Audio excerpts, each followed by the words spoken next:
Hello, fellow peasants. Today I'll be reviewing 1978's Magic.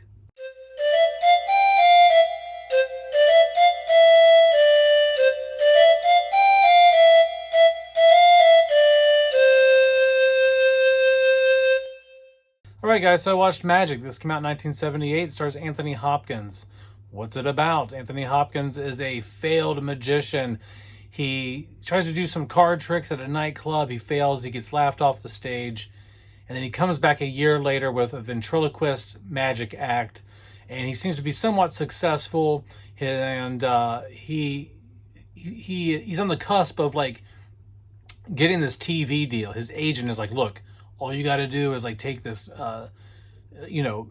physical exam, and for like the TV station's legal purposes and things like that for whatever reason. Anyway, he's like, no, I'm not going to do it. I don't want to do it. You need to trust me, and it's okay. And so he's also like scared of fame. He doesn't want to be super famous. He doesn't want the attention. And so he drives out to his hometown, visits this old high school sweetheart of his, ends up having an affair with her. She's like cheating on her husband with him, and he's like, and the rest of the film just takes place in this little house that he's renting from her for like several days to a week, and he slowly unravels. You at first you think he's just a normal human being who has a talent in talking to himself and using the ventriloquist dummy, but you soon find out there's more to it than that. What do I like about Magic? What I like about Magic is Anthony Hopkins' performance in this is just stellar. I mean, I think his performance in this is better than what he did in Silence of the Lambs. I mean, his acting here is top tier. I mean, just the little intricacies in his facial tics and his vocal delivery, and you just really buy that he's this guy. You really believe it. Everyone in here gives a great performance. The guy who plays his agent, I don't know his name in real life, but he is also he's Rocky's trainer in the movies. Yeah, get up, yeah, bum, or whatever, that guy. So he gives a really good performance as well. But Anthony Hopkins, man, Anthony Hopkins just knocks it out of the park in this. You feel really bad for him. This almost has like a Taxi Driver type of thing to it, where he's like a loner. He's lonely.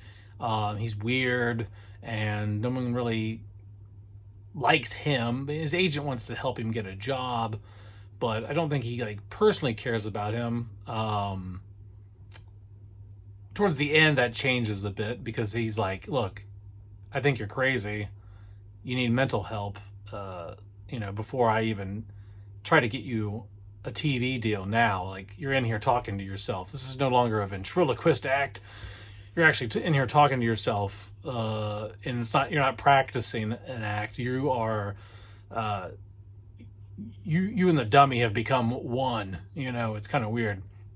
And, so yeah, Anthony Hopkins' performance in this is great. The cinematography in here is very well done. It's a very cold image. I love the 70s. I don't know what they were doing in the 70s, but films in the 1970s were just shot so freaking good. Even the shitty ones, even the like low budget Giallo films, were shot really well. Like, I just love whatever they were doing back then, man. Film looks great. The story just keeps you invested because the whole movie you're just like, where are they going with this? One, you want to see, like, does he get the TV deal? Does he end up with the ex-girlfriend? Is he crazy? Is it just him being weird, or is he actually crazy? Like, because there's people who have unhealthy obsessions with their hobbies, because he talks through the doll a lot even when he doesn't need to. And throughout the movie you're just like, okay, are you just being odd, or are you like really odd? Are you like psychologically fucked up, and that's why you are using this, and so I don't want to get too much into that because I don't want to spoil a whole lot of things, but he is crazy. Anthony Hopkins is crazy in this, even before you know what happens at the end and all that. You get a sense something's off with him, but it never feels nefarious, and and it takes turns I didn't expect it to take. He does things and takes drastic measures that I didn't think he would take, because you didn't really see that in him in the beginning of the film. You're just like, oh, well, he's just a fun, innocent guy. He doesn't mean any harm, And then you're like, oh, okay. But all in all, I really enjoyed it. If I had nitpicks about the film, I think that parts of it do drag on a bit long. I think that the pacing could be a little bit better. There are moments where it just lulls. Then there's just like, I don't know how the husband being like right there didn't figure out, like, didn't he know like just a few days ago Anthony Hopkins was chilling and like renting the barn out back or whatever was going on, or the cabin out back? Like, it's like, you're not very aware, man. It's kind of like, you just now figured out that some other guy is like chilling at your house with your wife. But other than some like, issues like that where it's like plot holes or things that don't quite make a whole lot of sense, I think it's a good psychological thriller. There are horror elements to it. The doll is creepy that he uses. His doll is really creepy. And the movie really plays with like, is the doll alive? Sometimes you wonder like, is the doll possessed and it's alive? Or is Anthony Hopkins controlling it? Because sometimes the voice comes out and I don't know. So it does a good job of making you still think like, is it Anthony Hopkins controlling him and saying these things? Is he that crazy? Or is the doll possessed or something? Is there something demonic going on here?